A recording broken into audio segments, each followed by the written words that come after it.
Getting laid off feels like a roundhouse kick to the face. No one really prepares for it, yet so many people experience it. It often throws you into a roller coaster of emotions, feeling anger, disbelief, shock, frustration, and even relief sometimes. Layoffs can be emotionally tough. They can shake your confidence and leave you questioning your self-worth. And the aftermath of being laid off can be financially challenging too. The good news is that there are steps that you can take immediately to protect yourself financially. And in this video, that's what we'll discuss. If you're new to the channel, welcome. I'm free and you're important to me. Understand your HR benefits. When you're laid off, one of the first things you want to do is understand the benefits that are available to you and when they expire. Health insurance, life insurance, and work-related perks like gym memberships and wellness programs can come with critical deadlines. Some companies may cover you until the end of the month, while other companies will terminate your coverage the day they lay you off. So knowing the precise end date can help you ensure that you have no gaps in your health insurance coverage, because in some states, this can actually come with tax penalties. So you want to be sure to avoid that at all costs. In addition to that, if you are currently using your health insurance benefits, if you have prescriptions, upcoming appointments, upcoming surgeries, you want to be sure to minimize a gap in your coverage, because the last thing you need is a health insurance bill. Many companies offer options like Cobra, which can actually extend your health coverage, but often come at a hefty price. Take notes on any deadlines to enroll in Cobra or the Affordable Care Act so you don't have a gap in coverage. And essentially what I would do is compare the Cobra options to the ACA options and select the plan that is most cost efficient and provides the coverage that you need. And to see ACA plans, you can visit healthcare.gov. Ask these questions to HR as soon as possible. When do the health insurance benefits expire? Medical, dental, vision. Does the company offer Cobra benefits? And if so, how can I enroll and how much will it cost? Does my life insurance coverage end when my health insurance benefits end? Understand your severance options. Severance is a payment and or benefits package provided by an employer to an employee when they're leaving the company as of no result of their performance. Severance packages can vary widely depending on the employer, your role, and the length of employment. And I want to be sure to emphasize that severance payouts are not guaranteed. They're an option, not a right, but they are designed to offer financial payout, and payments can be given in a lump sum or broken up into separate installments. Be sure to ask for a clear understanding of what you'll be receiving and when. This should help you plan your finances effectively. And be mindful, severance payouts are often taxed as income, which may put you in a higher tax bracket for the year. So what I would encourage you to do is consult with your tax professional or your CPA and just inform them that, like, hey, I might be receiving a severance payout, and get some advice on how much you should set aside in taxes. Now, a general good rule of thumb is to set aside the same percentage amount that your employer was deducting from your pay. So for example, if you are in the 22% tax bracket or the 24% tax bracket, then just carve that amount or that portion out of any payment that you receive. Oftentimes, the employer will require you to sign a separation or a severance agreement in order to actually receive your payout. And these agreements can include terms and conditions such as non-disclosures,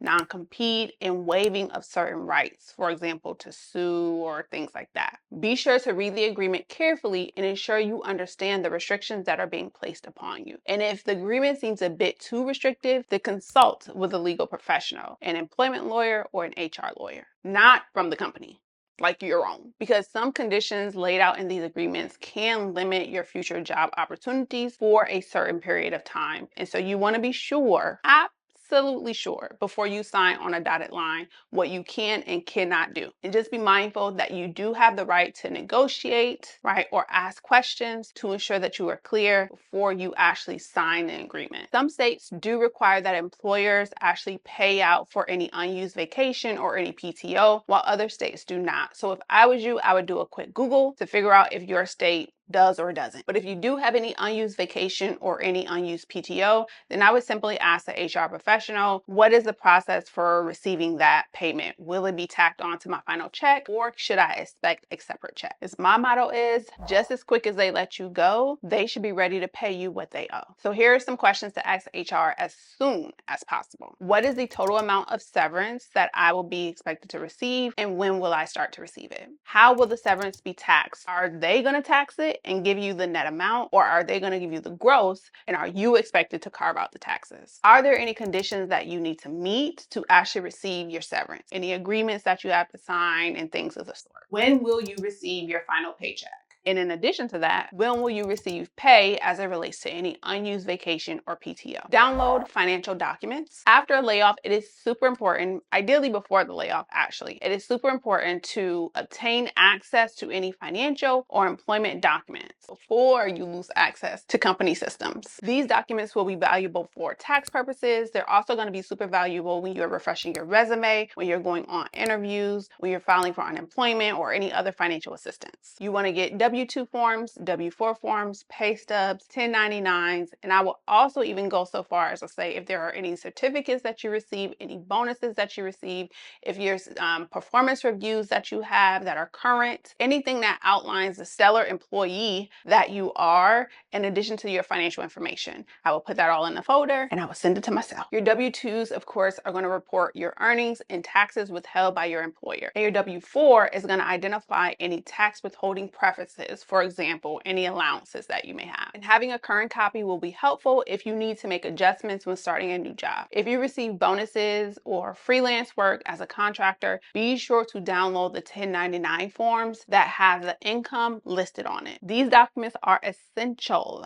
for tax purposes. Pay stubs are helpful for understanding your income history and any deductions. This information may be helpful if you are applying for a mortgage, if you're applying for an apartment, any unemployment, or things of the sort. And be sure to get a termination letter as proof of your official end date, the reason for your termination, and any continuation of your benefits if you're receiving a severance pay, etc. Securing these documents before you lose access to company systems can give you the confidence moving forward and ensure you have the necessary paperwork for taxes, unemployment, and future employment. Ask these questions to HR as soon as possible. Can I get a copy of my most recent W-2 form and W-4 forms? Could you provide me with copies of my most recent pay stubs or earnings statement? Could you provide an official layoff letter and my official offer letter? And can I access my performance reviews or employment record? Now, let me be very clear. I am not telling you to download any and take with you any information that is of the property of the employer. If you created something amazing and magnificent that is now considered intellectual property for the employer, it's the employer's. Don't download it, don't take it with you, don't jeopardize that relationship. But your financial documents and your employment records as it pertains to how you were as an employee will go a long way with making sure that you can do your taxes without hassle, right? When it comes time, ensuring that you can refresh your resume when you are now on this job search, depending upon how long it's been, your performance reviews and things that outline your skills and competencies is definitely going to be helpful. So those are the things that you want to take with you. Rollover retirement. You leave a job, oftentimes you have the option to roll over retirement. This includes 401ks or 403bs into a traditional IRA. Rolling over retirement will help you avoid withdrawal penalties. You want to roll it over, not withdraw it. This will ensure that your funds keep growing and actually consolidate your retirement savings into one account. Also, it is super important to know how much of your retirement has actually vested. And vested just simply means of what percentage of your retirement account can you actually take with you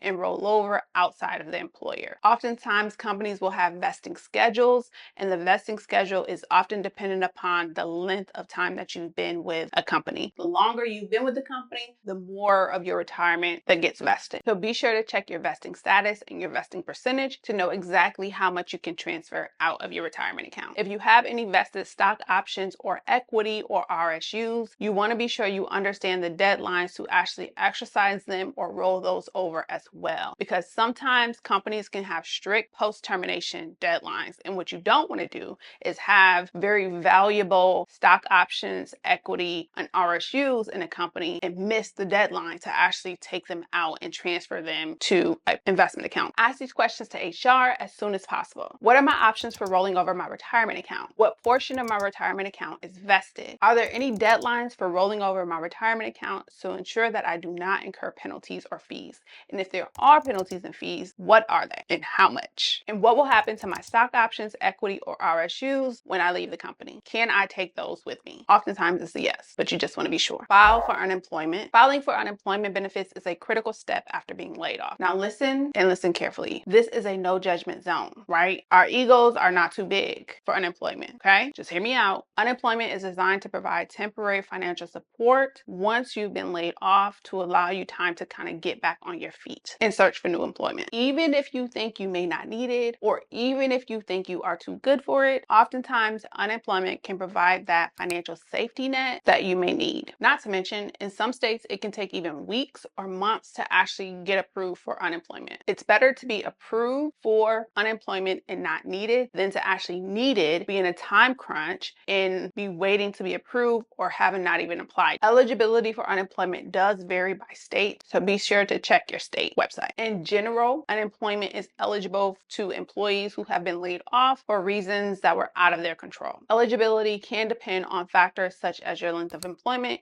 and your recent earnings. Generally, you'll need your social security number, identification, information about your last employer, the reason for your termination, and things like that to actually start the application process. And having these documents on hand can actually speed up that process. And now you see why I said to download your financial documents and get that official termination letter. Be mindful that some states require you to meet specific work-related criteria while you're receiving unemployment. So if you plan to take on either part-time work or side gig, just simply ask to understand, how that will affect your unemployment eligibility and your unemployment benefits, because some states do allow limited earnings, like allow you to receive a little bit of income while you're actually receiving full unemployment benefits, while some states do not. So just be sure that you're clear on that. And you can visit your state's Department of Labor website to get more information. Your weekly benefit amount is usually based on your earnings during a specific period. And oftentimes that period is a full previous year. But each state calculates benefits differently. But you can check your state's unemployment office or unemployment website to get a rough estimate. Benefits usually can last up to 26 weeks, depending upon the state, but often can depend on the state's policies and any federal extensions that are in place. So ask these questions to your Department of Labor as soon as possible. Am I eligible for unemployment benefits in my state? What documents and information do I need to apply? When should I file to avoid delays in benefits? What will my weekly benefits amount be, and how long will I receive it? What do I need to report each week to continue receiving benefits? Will my severance and or PTO payouts affect my benefits amount or my eligibility? Review your savings. Reviewing your savings is an essential step after a layoff. It would allow you to determine how long you can effectively manage without a steady income. This financial runway will allow you to make informed decisions on budgeting, your job hunting timelines, and any other financial adjustments you may need to make. Start by reviewing all of your savings or any other readily accessible income.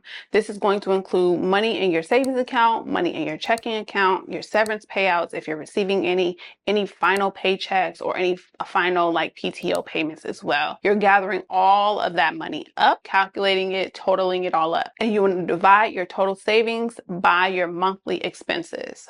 Essential expenses. And this will provide an estimate on how long your savings will last. And this is essentially your financial runway. So do you have 1 month or do you have 8 months? This runway is designed to give you some insight on how long you can comfortably sustain your current lifestyle, given what your expenses are and how much money you actually have. And in turn, it will actually help you determine, okay, do I have some financial flexibility? Do I have some time to actually decompress, understand what just happened, spend time with my family and friends, or do I need to get back on this job search ASAP? Be sure that you can access your money quickly, penalty-free, delay-free, fee-free. And ask these questions to yourself as soon as possible. How many months of my expenses can my savings actually cover? Are my emergency funds easily accessible when I need them? I would even go so far as to say, once you've kind of calculated how much your total financial cushion is going to be, then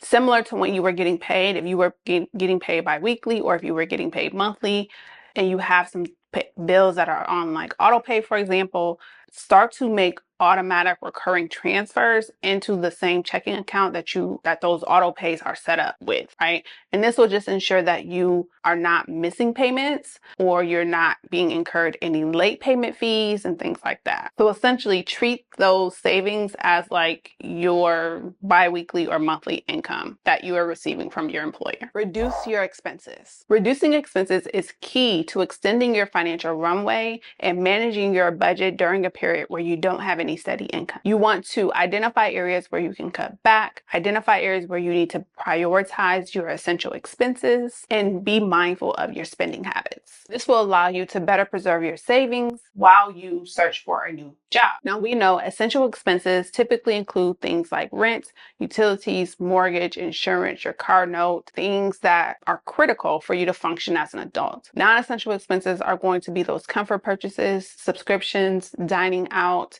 restaurants, entertainment. And the key here when it comes to reducing your expenses is start with those non-essentials first and figure out which ones can you eliminate completely and which ones can you just reduce by a whole lot, even if it's only temporary, right? Even if it's only until you get another job or you find an ideal position. In addition to going through the act of reviewing your expenses to figure out what you can eliminate or what you can reduce, you may want to call up any providers like phone, internet, any other companies just to see if there are options for discounts, any options for payment pauses and things like that. I would say let that be like the last resort in the event that you absolutely need it, but don't be afraid to make those calls, because right now your mindset should be, how do I conserve? Why does that not sound like a word? How do I conserve my cash? I'm gonna say it anyway, to ensure that it lasts as long as possible. I'm gonna look that up, conserve. And also, one thing to really, really buckle down with is any debt obligations that you have during this time. Now, I won't go so far as to say like, okay, pay off the debt, because that is in direct contradiction to what I just said about conserving your cash. But what I will say is be sure that you take into account in your monthly expenses any debt obligations or monthly debt payments that you have. Also, you can use budgeting apps or a budgeting spreadsheet to really be intentional about your spending. If you have never budgeted before, or if you have never been like seriously locked in with your finances, now is the time. And this visibility into your financial inflow and outflow will essentially just allow you to make adjustments as needed. It'll allow you to identify areas where, okay, maybe I'm overspending a little bit here. Like, yeah, I've cut back, but I've still gone outside of my budget, so let me cut back a little bit more. Or, oh, I have this money coming in that I didn't necessarily calculate before, so now it can last me a little bit longer, which gives you a little bit more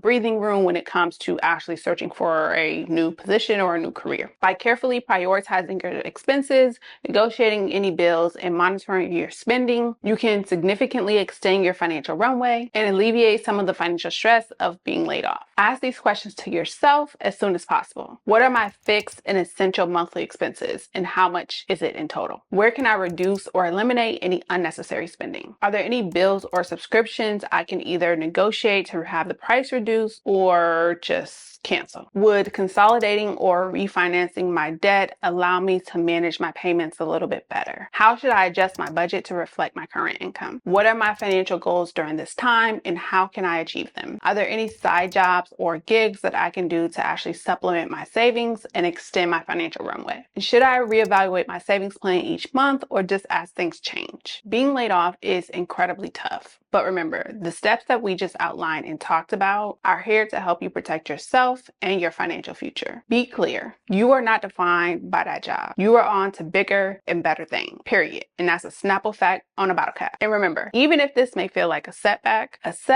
ain't nothing but a setup for a comeback. Until next time, I'll see you in the next one.